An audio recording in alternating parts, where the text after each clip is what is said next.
Es ist der 3. November 1984. In einem unscheinbaren Büro in Dallas unterschreiben zwei Männer einen Vertrag. Ein Vertrag für ein Unternehmen, welches schnell aufsteigen soll. Ihre Namen: James McCary und Gary Cousin. Ihre Idee: ein Geschäft für Computersoftware. Sie nennen es Babbages. Später expandieren sie nach Ländern wie Italien, Frankreich, Neuseeland oder Deutschland. Was sie nicht ahnen: sie legen damit den Grundstein für eines der größten Gaming-Imperien der Welt. Das ist die Geschichte von GameStop. GameStop?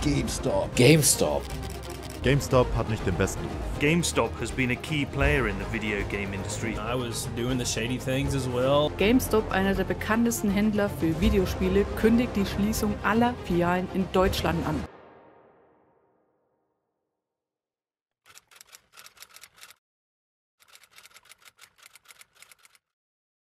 Die Geschichte beginnt nicht in Deutschland, sondern in den USA. Genauer gesagt in Texas.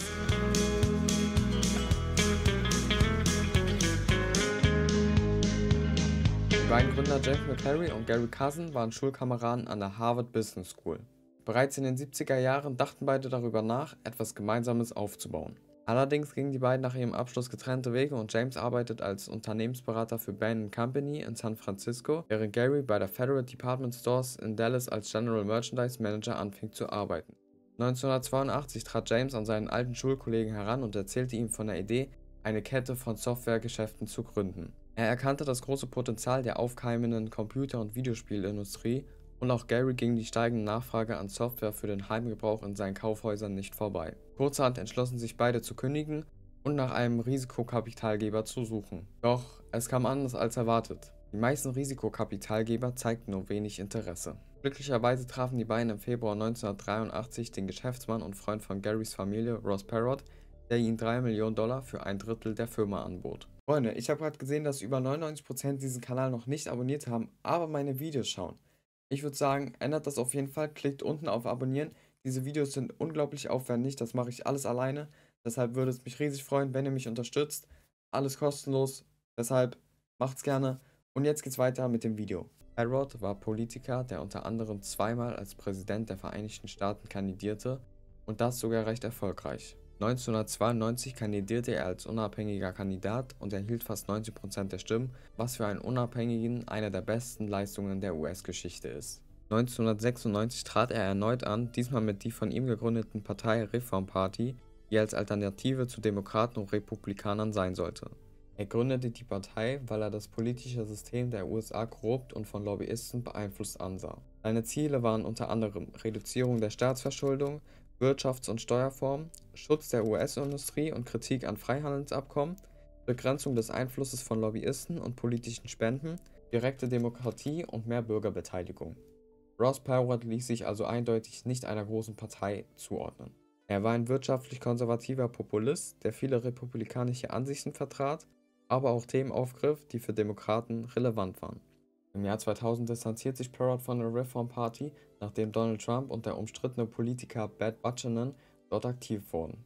Die Reform Party existiert offiziell noch, spielt aber keine wichtige Rolle mehr in der US-Politik. Ihre frühen Ideen, insbesondere die Kritik an Handelsabkommen, wurden später von Politikern wie Donald Trump aufgegriffen.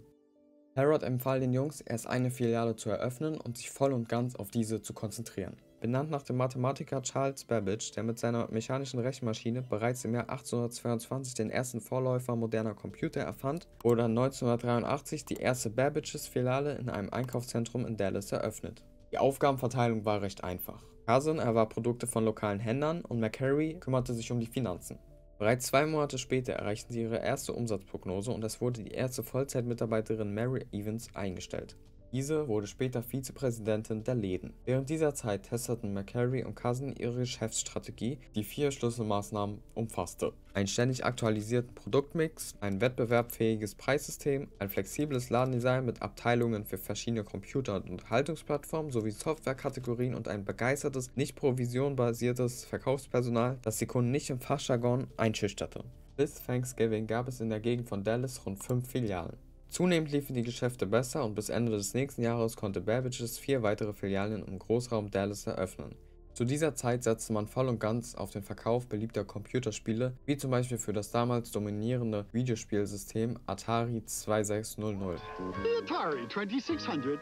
Now with its new exciting games at a new low price. Der Atari 2600 war eine der ersten erfolgreichen Heimvideospielkonsolen, die 1977 von Atari veröffentlicht wurde. Sie revolutionierte die Gaming-Welt mit wechselbaren Cartridges, die es ermöglichen, verschiedene Spiele zu spielen. Zu den bekanntesten Titeln gehören Klassiker wie Pac-Man, Space Invaders und Pitfall. When the 2600 came out, I was 2. It came out in 1977, but we didn't get one until 1982. Das ist Blake. Er spricht hier über seine ersten Erfahrungen über den Atari 2600. I played at my cousin's house for the first time in 1982, and they had Pac-Man, which is considered a terrible game, but I was totally addicted, and we begged for one for Christmas that year and were fortunate enough to get one. When I played the Atari for the first time, of course there was no internet, there were only 3 channels on television, so our only options for playing were playing outside, playing with toys, or watching TV, which was very limited. So when a game console came out, something that allowed us to actually interact with our television, it was mind-blowing. I think it rewired my mind. I immediately knew right then that I wanted to make video games, and I spent my whole childhood drawing games, talking about games, and finally became a game developer. Im nächsten Jahr endete jedoch Ataris Vorherrschaft aufgrund einer massiven Übersättigung mit Konsolen und Titeln sowie mangelnder Qualitätskontrolle, sodass in einigen Fällen jeder, der über grundlegende Programmierkenntnisse verfügte, seine Spiele für Systeme wie das von Atari schreiben und legal verkaufen konnte, egal wie schlecht sie waren. Dies führte 1983 zum Zusammenbruch des nordamerikanischen Videospielmarkts, der die Unternehmensumsätze um satte 97% einbrechen ließ. Ein katastrophales Ereignis, das Atari und seine Zeitgenossen schließlich das Genick brach. Dies verlieh der Branche einen wirklich schlechten Ruf. Der Marktzusammenbruch wurde größtenteils darauf zurückgeführt, dass die Verbraucher von Konsolen auf PCs umstiegen, was diesem Markt einen großen Marktanteil verschaffte, und glücklicherweise war Babbage in beiden Märkten führend. Im ersten vollen Geschäftsjahr von Babbage machte das Unternehmen 1984 einen Verlust von 560.000 US-Dollar bei einem Umsatz von 3 Millionen US-Dollar. 2 Jahre später erreichte es die Gewinnschwelle, nachdem es mit einer erweiterten Kette von 23 Geschäften, die durch den privaten Verkauf von Unternehmensaktien finanziert wurde, einen Umsatz von fast 10 Millionen US-Dollar erzielt hatte.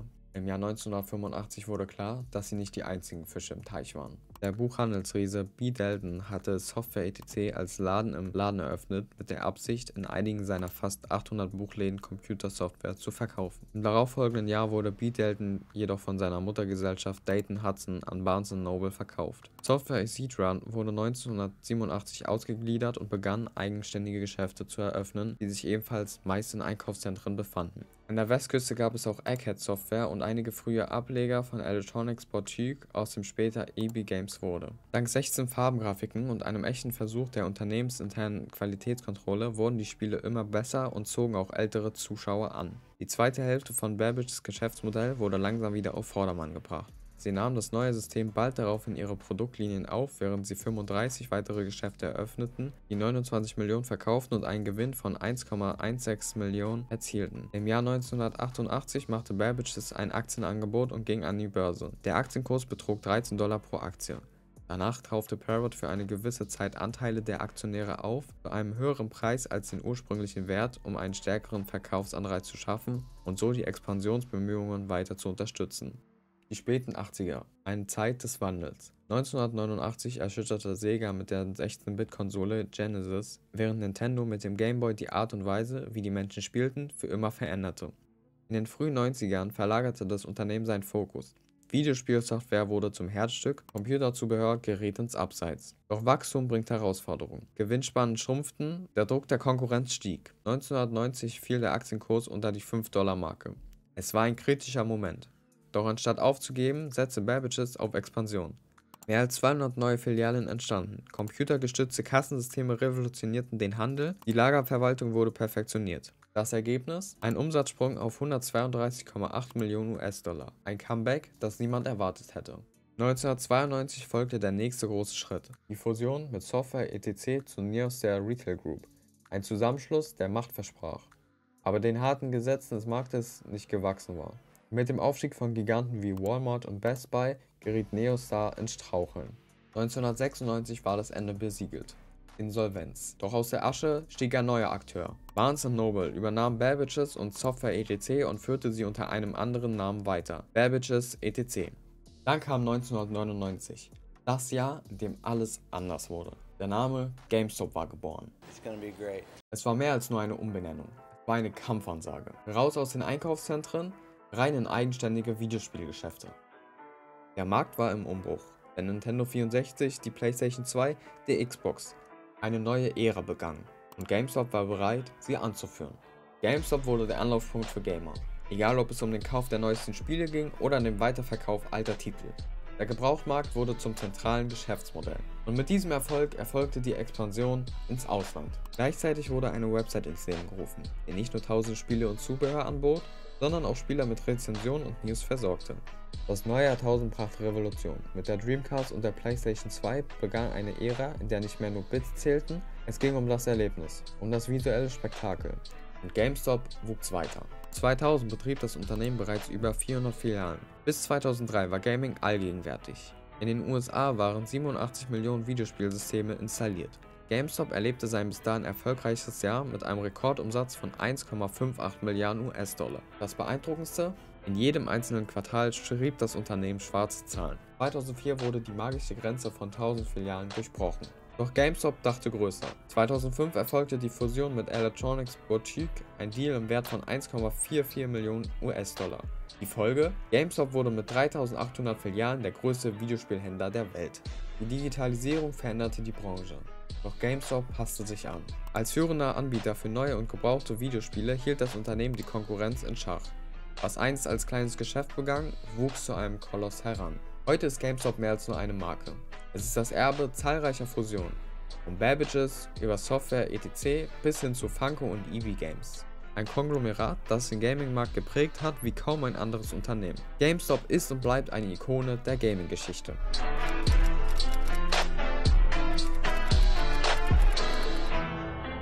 Ende der 90er begann GameStop seine Macht global auszuweiten. Sie expandieren erst nach Kanada, dann Europa und schließlich nach Australien. In Deutschland betrat das Unternehmen Anfang der 2000er Jahre. Genau zur perfekten Zeit. Die PlayStation 2 dominierte den Markt. Xbox und GameCube waren stark im Rennen und der physische Spielverkauf florierte. Doch mit dem Erfolg wuchsen auch Probleme. Kunden begannen, sich über aggressive Upselling-Taktiken zu beschweren. Mitarbeiter standen unter Verkaufsdruck, mussten gebrauchte Spiele bevorzugt verkaufen und der Service begann darunter zu leiden.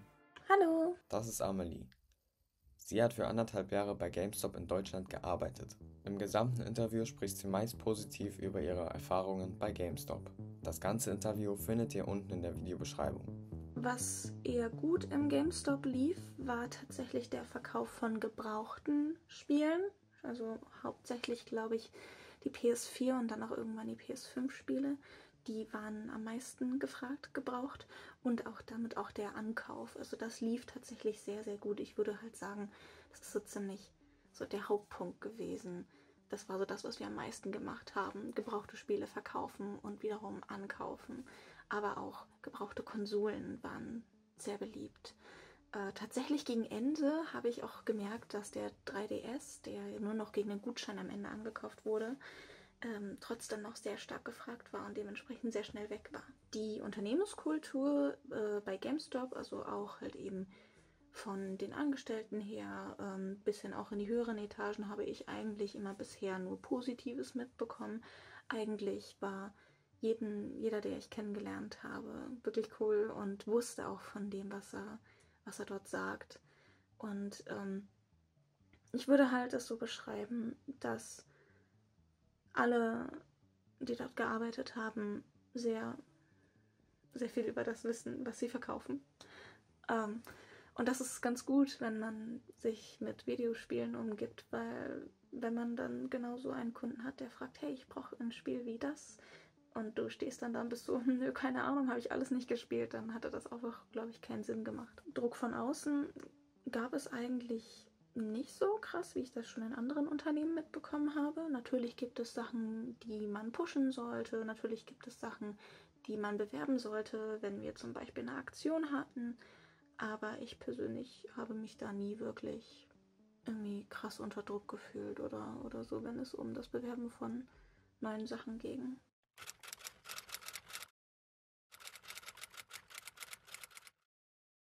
Die erste große Krise kam mit der wachsenden Bedeutung digitaler Stores. Steam, PlayStation Store und Xbox Live machten es möglich, Spiele direkt von zu Hause aus zu kaufen.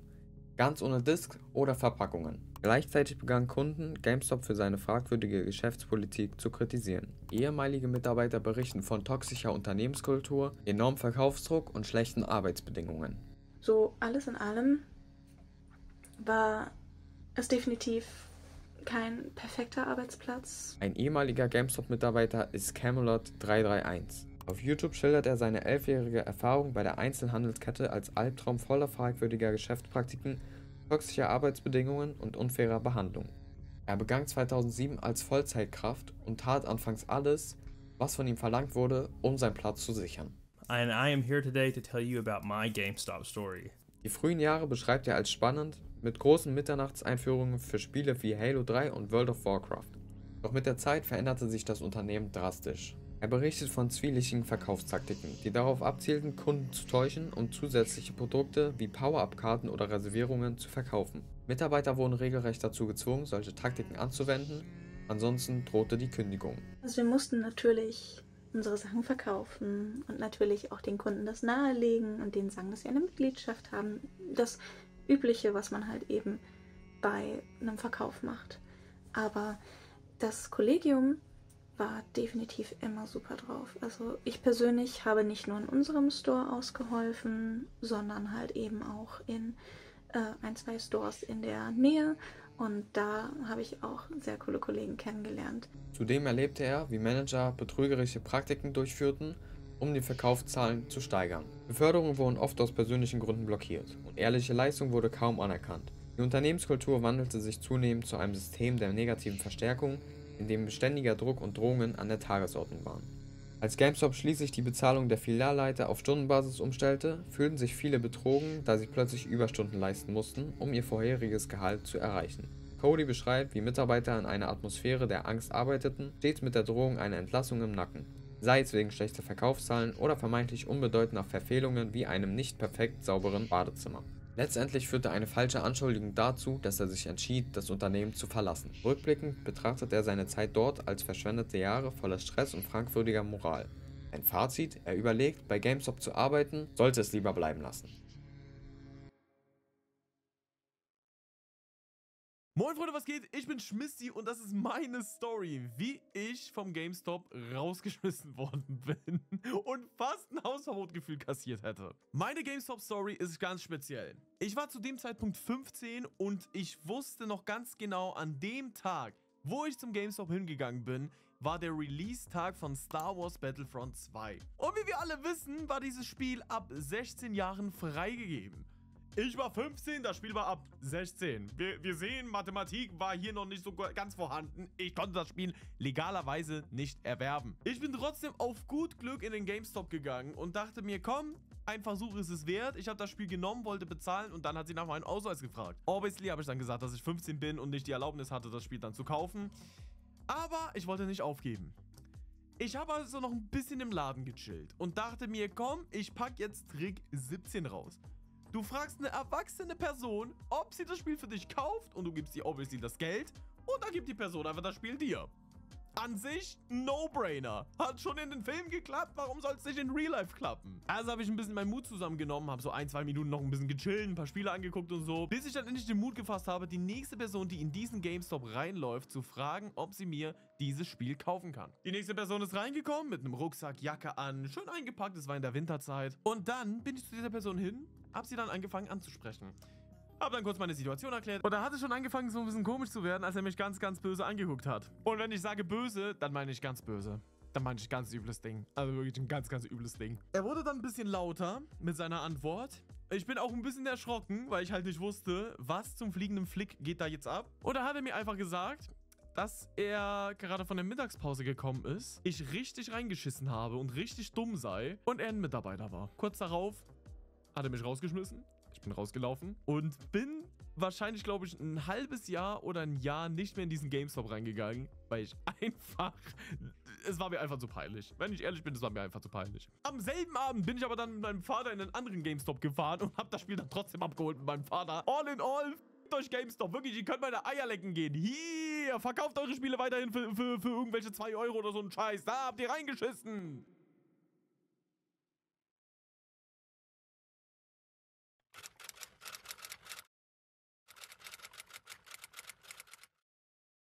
...2020. 2020 is now the deadliest year in US history. Corona in Deutschland. COVID-19 can be characterized as a pandemic.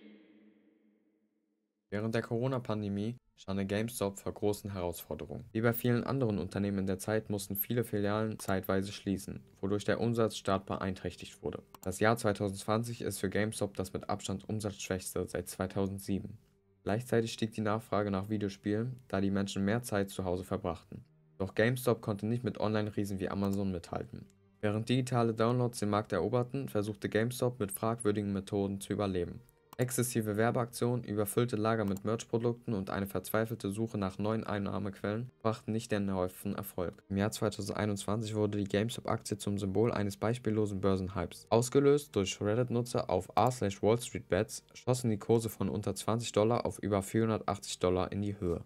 Der Grund? Ein massiver Short Squeeze. Hedgefonds hatten stark auf fallende Kurse gewettet, doch Kleinanleger kauften die Aktie gezielt hoch, was die Fonds zwang, ihre Verluste durch Rückkäufe zu minimieren und den Kurs weiter explodieren ließ. Die Volatilität war extrem. Handelsplattformen wie Robinhood schränkten den Kauf zeitweise ein, was für Empörung sorgte. Am Ende blieb GameStop nicht nur ein Meme, sondern konnte das Kapital nutzen, um sich neu aufzustellen. Aber nicht nur GameStop konnte sich neu aufstellen, sondern auch Dave, der durch die Aktie sich sein Traumauto gekauft hat. Ich hole heute mein Traumauto ab. Doch dieser Boom war nur ein kurzes Strohfeuer. Der Aktienhype half dem Unternehmen nicht langfristig. Das Kerngeschäft war weiterhin am Boden. Falls ihr mehr darüber erfahren wollt, Vince hat dazu ein sehr gutes Video gemacht, ich habe euch das unten mal verlinkt. Aber gibt es auch eine 3-teilige Netflix-Doku, die extrem gut produziert worden ist. Beides ist in der Videobeschreibung. Im Jahr 2021 tritt der CEO George Sherman zurück. Sein Amt übernimmt September 2023 der Mitbegründer von Chewy, einem führenden Online-Händler für Heimtierbedarf und Großaktionär von GameStop, Ryan Cohen.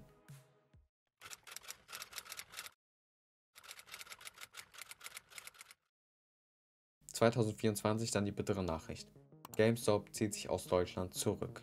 Filialen werden geschlossen, Mitarbeiter entlassen. Der einzige Gaming-Riese endet als Schatten seiner selbst. Doch Deutschland ist nicht das einzige Land, in dem GameStop am Ende ist. Auch in anderen Regionen wie Frankreich, Schweden und sogar in den USA gibt es massive Schließungen. Schon im Dezember 2026 schloss GameStop seine britische Website und zog sich damit vollständig vom britischen Markt zurück. Im Dezember 2019 kündigte GameStop an, seine nordischen Aktivitäten im Laufe des Jahres 2020 einzustellen und seine 100 Filialen in Dänemark, Finnland, Norwegen und Schweden bis Juli 2020 zu schließen und diese Länder zu verlassen. So alles in allem war es definitiv kein perfekter Arbeitsplatz, weil es gab ja definitiv mehrere Gründe, warum GameStop jetzt schließen musste in Deutschland. Und wenn diese Probleme halt eben nicht mehr da wären, dann, ja klar, wenn es ein Comeback geben würde, ich bin am Start. Aber dann müssten sich halt definitiv generell ein paar Bedingungen im Laden ändern. Da muss GameStop halt auch einfach als Laden mitziehen und viel marketingtechnisch rausholen, weil vor allem auf Social Media und so heutzutage ist das unglaublich wichtig. Unser Store zum Beispiel ist auch einfach untergegangen, weil wir in einer Position in einem Einkaufszentrum waren, wo halt nie jemand hingegangen ist meistens. Es gab einfach so mehrere kleine Entscheidungen, die aber große Auswirkungen hatten, die dann dazu geführt haben, dass wahrscheinlich GameStop schließen musste. Selbst ich als Mitarbeiterin, ich weiß nicht genau, warum GameStop geschlossen hat. Uns wurde gesagt, wir müssen schließen, weil die Leute aus dem Sitz in Amerika das so beschlossen haben. Und was auch immer es genau ist, das wissen wir nicht. Wir können es halt nur vermuten, es wurden schlechte Entscheidungen getroffen und es hat sich nicht mehr gelohnt. Und alles andere ist im Prinzip Interpretationsspielraum. Wir haben keine volle Transparenz darüber bekommen, warum wir schließen. Zumindest nicht aus meinem persönlichen Erfahrungsfeld. Uns wurde nur eine Kündigung einen Tag vor Black Friday gegeben und dann gesagt, dass wir in 2 Monaten schließen. Das war super frustrierend für jeden einzelnen Store, weil wir nicht gedacht hätten, dass es so plötzlich ist und dass wir so plötzlich erst vor dem Weihnachtsgeschäft, vor Black Friday, unsere Kündigung kollektiv bekommen. Der Grund für die zahlreichen Schließungen liegt auf der Hand. Keiner will mehr ein Spiel in der Hand halten, keiner möchte sich irgendwie noch untereinander austauschen, sondern mit 2 Klicks ein Spiel bei Steam oder Epic Games kaufen. Physische Spiele will einfach niemand mehr kaufen. Die Zeiten, als man in den GameStop gegangen ist, um seine Playstation, ein Haus, ein MacBook dort abzugeben und dafür nur 10 Euro zu bekommen, sind vorbei. Wie sind eure Erfahrungen mit GameStop? Ist euch dort etwas mal aufgefallen oder seid ihr gegebenenfalls selber Mitarbeiter von GameStop gewesen und könnt ein bisschen Insider schreiben? Dann macht es gerne unten in den Kommentaren. Ich hoffe, euch hat dieses Video gefallen. Wenn ja, lasst unbedingt eine positive Bewertung da. Dieses Video war mal wieder komplett viel Aufwand. Im Video saß ich safe über 3 Monate dran. Also lasst unbedingt ein Abo da. Würde mich riesig unterstützen. Und wir sehen uns hoffentlich in einem Monat wieder.